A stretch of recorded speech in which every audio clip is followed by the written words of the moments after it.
O Livro dos Espíritos, Allan Kardec, editora IDE. Introdução ao estudo da doutrina espírita. Tópico 10, página 28. Entre as objeções há as mais sutis, pelo menos na aparência, porque tiradas da observação e feitas por pessoas graves. Uma das objeções é tirada da linguagem de certos espíritos, que não parece digna da elevação que se supõe aos seres sobrenaturais. Se se quer referir-se ao resumo da doutrina que apresentamos por cima, aí se verá que os próprios espíritos nos ensinam que eles não são iguais, nem em conhecimentos, nem em qualidades morais, e que não se deve tomar ao pé da letra tudo o que eles dizem. Cabe às pessoas sensatas distinguir os bons dos maus espíritos. Seguramente, aqueles que tiram desse fato a consequência de que nós não temos contato senão com seres malfazejos, cuja única ocupação é a de nos mistificarem, não têm conhecimento das comunicações que ocorrem nas reuniões, onde não se manifestam senão espíritos superiores, de outro modo não pensariam assim.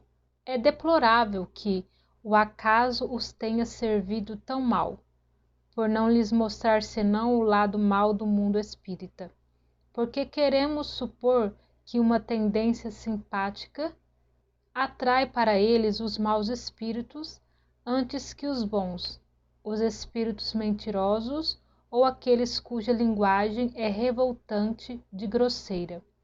Poder-se-ia, no máximo, disso concluir que a solidez dos seus princípios não é tão potente para afastar o mal, e que, encontrando um certo prazer em satisfazer a sua curiosidade a esse respeito, os maus espíritos deles aproveitam para se introduzir entre eles, enquanto os bons se afastam.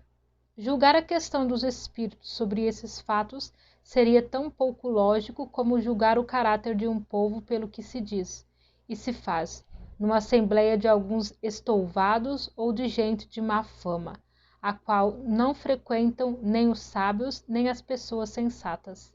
Essas pessoas se encontram na situação de um estranho que, chegando a uma grande capital, pelo mais feio subúrbio, julgasse todos os habitantes pelos costumes e pela linguagem desse bairro ínfimo. No mundo dos espíritos há também uma boa sociedade e uma sociedade má. Que essas pessoas estudem bem o que se passa entre os espíritos de elite e elas ficarão convencidas de que a cidade celeste encerra outra coisa além do refúgio do povo. Mas dizem, os espíritos de elite vêm entre nós? A isso respondemos, não ficai no subúrbio, vede, observai e julgareis, os fatos aí estão para todos, a menos que não seja a elas que se apliquem essas palavras de Jesus. Tem olhos e não veem, tem ouvidos e não ouvem. Uma variante dessa opinião consiste na de não ver, nas comunicações espíritas, em todos os fatos materiais a que elas dão lugar, senão a intervenção de uma força diabólica, novo Proteu, que revestiria todas as formas para melhor nos enganar.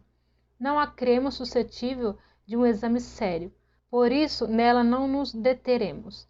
Ela se encontra refutada por aquilo que dissemos. Aditaremos somente que, se assim fosse, seria preciso convir que o diabo, algumas vezes, é bem sábio, bem razoável e, sobretudo, bem moral, ou que há também bons diabos. Como crer, com efeito, que Deus não permite senão ao espírito do mal de se manifestar para nos perder, sem nos dar por contrapeso os conselhos dos bons espíritos? Se ele não pode, não tem poder, se não pode e não faz, isso é incompatível com a sua bondade. Uma ou outra suposição seria uma blasfêmia. Notai que admitir a comunicação dos maus espíritos é reconhecer o princípio das manifestações. Ora, do momento que elas existem, isso não pode ser senão com a permissão de Deus. Como crer, sem impiedade, que ele não permite senão o mal com exclusão do bem? Uma tal doutrina é contrária às mais simples noções do bom senso e da religião.